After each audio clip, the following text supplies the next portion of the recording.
మైనరకో పెళ్ళిళ్ళు లేదా బావ మరదల మధ్యలో పెళ్ళిళ్ళు లేదా దగ్గర బంధువుల్లో పెళ్ళిళ్ళు చేసుకోవడం వల్ల పుట్టే పిల్లలకి ప్రమాదమా? ఇది కేవలం అపోహేనా లేక నిజమా? ఇవాళ చూద్దాం. ఫస్ట్ సైన్స్ ని అర్థం చేసుకుందాం. మన శరీరంలో ఎన్నో కోట్ల సంఖ్యలో సెల్స్ ఉంటాయి, అంటే కణాలు.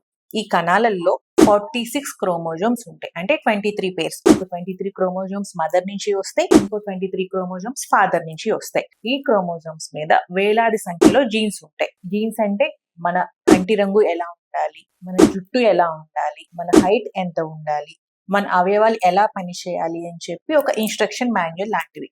ఇప్పుడు అసలు విషయానికి వద్దాం. సో మనందరిలో కూడా కొన్ని ఫాల్టీ జీన్స్ ఉంటాయి, అంటే లోపాలు ఉన్న జీన్స్ ఉంటాయి, మ్యూటేషన్స్ వల్ల కావచ్చు. సో ఒకవేళ ఈ ఫాల్టీ జీన్ గనక మదర్ నుంచి వస్తే ఫాదర్ నుంచి వచ్చిన జీన్ నార్మల్ గానే ఉంటుంది, కాబట్టి మనకి ఎటువంటి సింటమ్స్ ఏమీ ఉండవు, బేబీ హెల్దీగానే ఉండొచ్చు.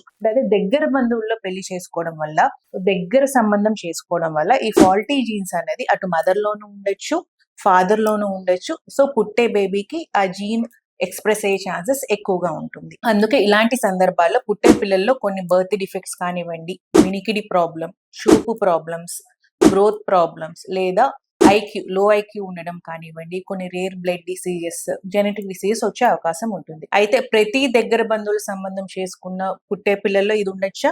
లేదు. చాలా మంది హెల్దీగానే ఉంటారు, కానీ నార్మల్ పాపులేషన్ తో కంపేర్ చేస్తే ఈ రిస్క్ కొంచెం ఎక్కువగా ఉంటుంది. అయితే ఎవరు ఎక్స్ట్రా కేర్ఫుల్ గా ఉండాలి? Already family history genetic diseases ఉన్నా, లేదా ఇదివరకు పుట్టిన పిల్లల్లో ఏమైనా బర్త్ డిఫెక్ట్స్ ఉన్నా, పుట్టిన పిల్లలు వెంటనే చనిపోయినా, లేదా చిన్న వయసులోనే చనిపోయినా సరే వీళ్ళు జాగ్రత్తగా ఉండాలి. ఇలాంటి సందర్భాల్లో పెళ్లికి ముందు లేదా ప్రెగ్నెన్సీ ముందు జెనెటిక్ కౌన్సిలింగ్ చాలా హెల్ప్ అవుతుంది. అవసరమైతే డాక్టర్లు క్యారియర్ టెస్టింగ్ కూడా అడ్వైస్ చేస్తారు.